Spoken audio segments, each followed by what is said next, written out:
MR constructions వాళ్ళు గుంటూరుకు 3 వైపులా 3 మంచి అపార్ట్మెంట్స్ నిర్మిస్తున్నారు. లాంలో రాధాకృష్ణ, గుజ్జనగూడలో యువి అర్బనైట్, తెనాలి రోడ్ లో కేవీ రెసిడెన్సీ. ఎంఆర్ కన్స్ట్రక్షన్స్ మీ ఇంటిని అందంగా నిర్మిస్తాం. క్లియర్ గా తెలంగాణ రాష్ట్రంలో బీజేపీ కాంగ్రెస్ మైత్రి ఎంత చక్కగా కనబడతా ఉందంటే, బాధాకరం ఏమి అంటే మోడీ గారేమో దేశ్ సే కాంగ్రెస్ కో హటావ్ और देश को बचाओ అని మోడీ గారు రెగ్యులర్గా స్లోగన్ ఇస్తూ ఉంటారు.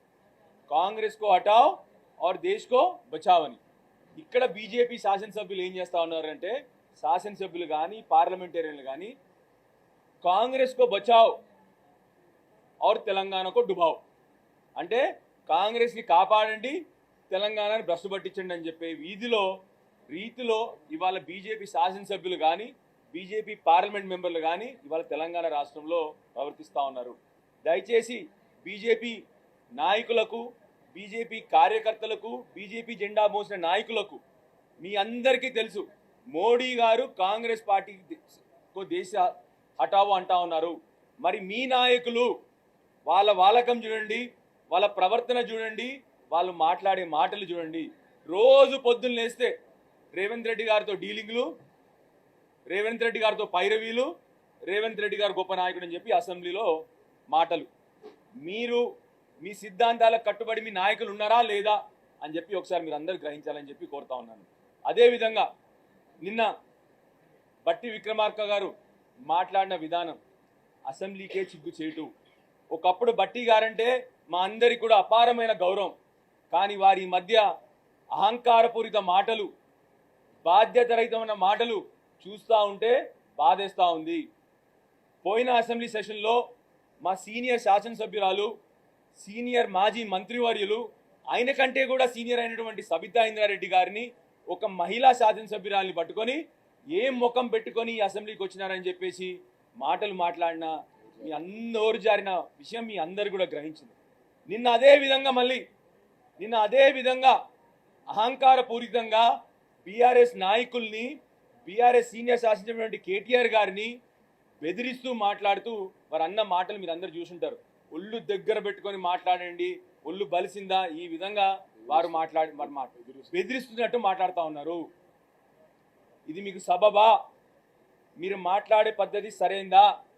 అది కూడా కేటీఆర్ గారు అన్న మాట ఏంటి? నిన్న మీ శాసనసభ్యులు అంటే మీరు అందరూ చూస్తూ ఉన్నారు న్యూస్ పేపర్లో, ఇవాళ కాంగ్రెస్ శాసనసభ్యులే చెప్తా ఉన్నారు ఇది 30% కమిషన్ ప్రభుత్వము, మేము పోయినా 30% అడుగుతున్నారు శాసనసభ్యులు కూడా అని చెప్పేసి శాసనసభ్యులు కాంగ్రెస్ మేము అనలేదు, కాంగ్రెస్ శాసనసభ్యులు అన్నారన్న విషయం, కాంట్రాక్టర్ అన్న విషయం, కాంట్రాక్టర్లు మీ ఆఫీస్ ముందర ధర్నా చేసిన విషయం కేటీఆర్ గారు అసెంబ్లీలో ప్రస్తావించిండ్రు. అది నిజమా కాదా? అన్ని పేపర్లలో, అన్ని న్యూస్ ఛానల్లో వచ్చిన విషయం కాదా? దేశంలో ఏ సెక్రటరియట్లో ఇప్పటి వరకు కాంట్రాక్టర్లు ఆర్థిక శాఖ మంత్రి ఆఫీస్ ముందల స్ట్రైక్ చేసిన దాఖలాలు లేవు. దేశంలోనే మీరు ఇప్పుడు ఫస్ట్ అయిపోయినారు. ఆర్థిక శాఖ మంత్రి గారు, మీరు దేశంలో మొట్టమొదటి ఆర్థిక శాఖ మంత్రి అయినారు. ఇవాళ దేనికి? కాంట్రాక్టర్లు వచ్చి సెక్రటరియట్లో మీ ఆఫీస్ ముందర కూర్చొని ధర్నా చేసినారు. కేటీఆర్ గారు ఏమీ అనలేదు. కేటీఆర్ గారు కేవలం మీ శాసనసభ్యులు కాంట్రాక్టర్లు చెప్తున్నారు ఈ విధంగా, దాన్ని సవరించుకోండి అని చెప్తే ఒళ్ళు దగ్గర పెట్టుకొని మాట్లాడిన బెదిరింపు మాటలు మాట్లాడుతూ ఉన్నారంటే మీరు ఎంత అవివేకంగా, ఎంత బాధ్యతారహితంగా, మీ స్థాయికి అది సబబా అని చెప్పి మిమ్మల్ని మళ్ళీ కోరుతా ఉన్నాను.